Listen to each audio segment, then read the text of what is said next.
My process in becoming an artist was a sort of a long journey. I mean, I knew from the time I was very young that I wanted to be an artist, but I didn't really have any idea what that meant.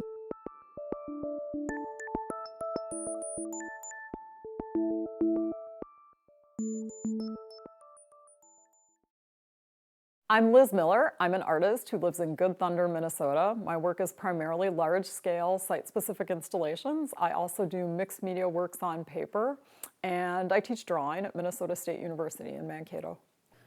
So I'm working with the stiffened felt on a work that I'm doing for an exhibition in Michigan at Interlaken Academy. And I'm using weapon shapes, so I've kind of traced one of the weapon shapes onto this felt, which acts very much like paper, but is really sturdy and more durable.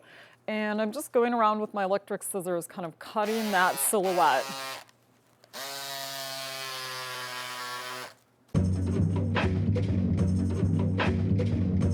My process is a really low-tech process. I do things by hand, which surprises people, in an age where you can send things to a factory or, have things like cut out with a laser. It's really surprising to people that I use this electric scissors and sort of cut pieces one by one.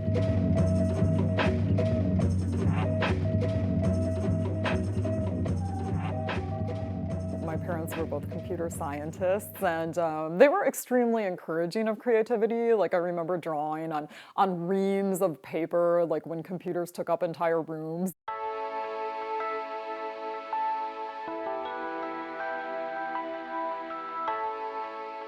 Yeah, my process of becoming an artist who does site-specific work was a gradual one. So I never set out to do site-specific work. I kind of thought I would make collages. Once I stopped being, kind of a traditional painter, I thought, well, I really like collage, so I'll do collage and I'll engage with that.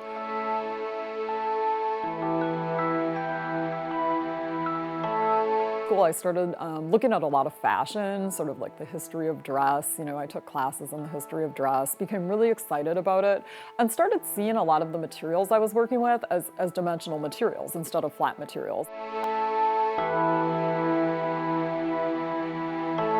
And so I started really thinking about that potential of fabric and felt and foam and all these things I was working with.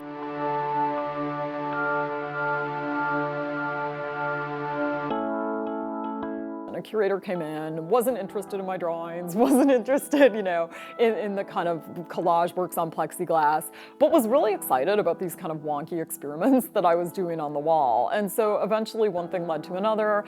I got offered an opportunity to do an installation. I had no idea what an installation was, but it sounded good to me.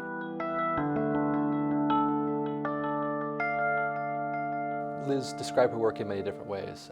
When she talked about the trajectory of her career, starting out as a student and making the switch to the installation work that a lot of people are familiar with, she started talking about it as drawing, sort of as a way of drawing on the walls.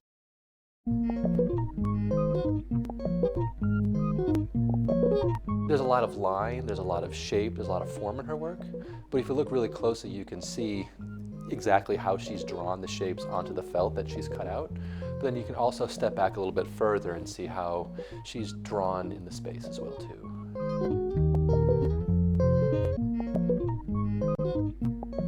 So the ornamental part of it is very direct. I mean, she's looking at designs, she's looking at geometry, but it's all being incorporated in a very organic way. So she's kind of finding a way to include these geometric designs, repetition, patterning, but doing it in an organic way that kind of folds the shapes, folds the design, so you don't really see exactly what she's doing until you get really close.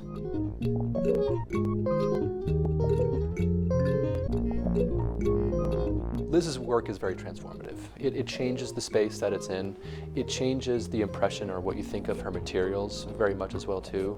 Just by stepping back from it, you forget that it's felt and you can see it as something totally different.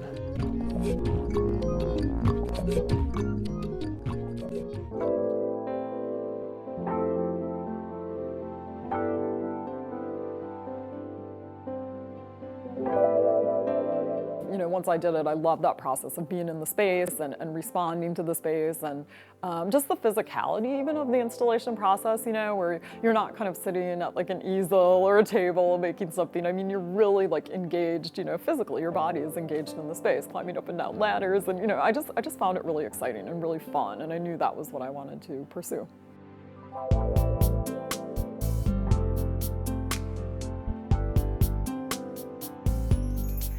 So when viewers see my work, I hope that they have, well, several reactions actually. I mean, I hope initially that they're at least engaged with the formal qualities of the work enough that they want to walk into it and walk through it and walk around it and look more closely. I mean, I think it's large scale.